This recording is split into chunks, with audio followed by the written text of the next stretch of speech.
Margarita has been coming to the Austrian city of Graz for years. This Roma woman has a raspy voice and bad teeth, but can only dream of a visit to the dentist. Margarita is happy when she can afford to eat. Most people try to avoid her and her daughter. Day after day, she sits in the town centre, begging. For years, she suffered from abject poverty in the heart of Europe. But the people of Graz are increasingly disturbed by the destitution in their midst. Beggars on every street corner don't suit the image of this wealthy city that's rich in culture. Few citizens protested when the Styrian parliament passed a law forbidding all begging. It takes effect on May the 1st. The Conservative Austrian People's Party were the ones pushing for the legislation, but a majority of Social Democrats also supported the move to drive beggars out of Graz and the rest of Styria. In this republic, no one needs to beg, especially in Graz and in Styria. There are enough facilities that provide.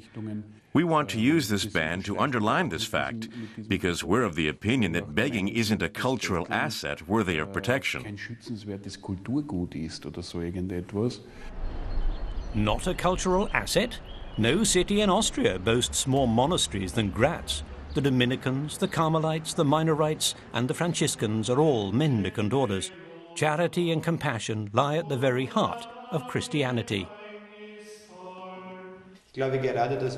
Nowadays, more than ever, we must do our best to ensure that people can reveal their poverty in an open and honest manner.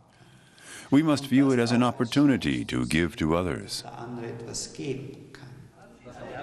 This is one of the few places in Graz where beggars are welcome, a shelter run by priest Wolfgang Pucher.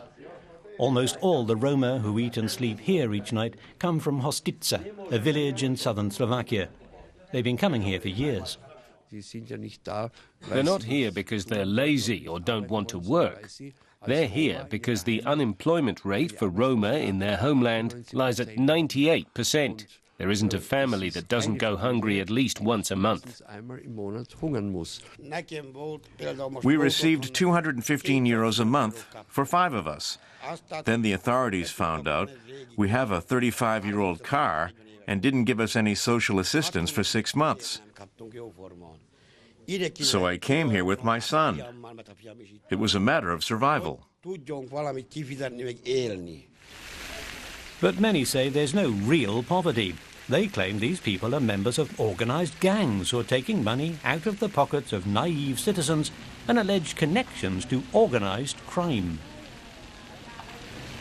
This constant insinuation that they're part of a criminal organisation and have to turn in their earnings somewhere is a blatant lie. The police have conducted repeated investigations, really long ones, and never found any supposed masterminds. But in Graz, even many of those who don't support the ban aren't sure. Many people don't know who beggars are begging for, themselves or an organization. Well, I do favor some sort of ban, because you can't have people approach you every 5 meters. Most of the protest against the ban on begging is coming from the churches. A few hundred people also took part in a demonstration. They set up a machine for beggars which says, insert your money here so you don't have to look poverty in the face. And a few of the big supermarket chains like Spar and Billa have announced that they'll continue to allow people to beg on their premises. Still, at Wolfgang Pucher's shelter, people are scared. What will they do if they're no longer allowed to beg? It'll mean we will no longer be able to pay for a lot of things. My children won't be able to go to school anymore. One daughter is blind and attends a special school. She won't be able to go anymore. When it's over here, we'll starve. But before that happens, they'll probably move on, in search of a place where their presence is still tolerated.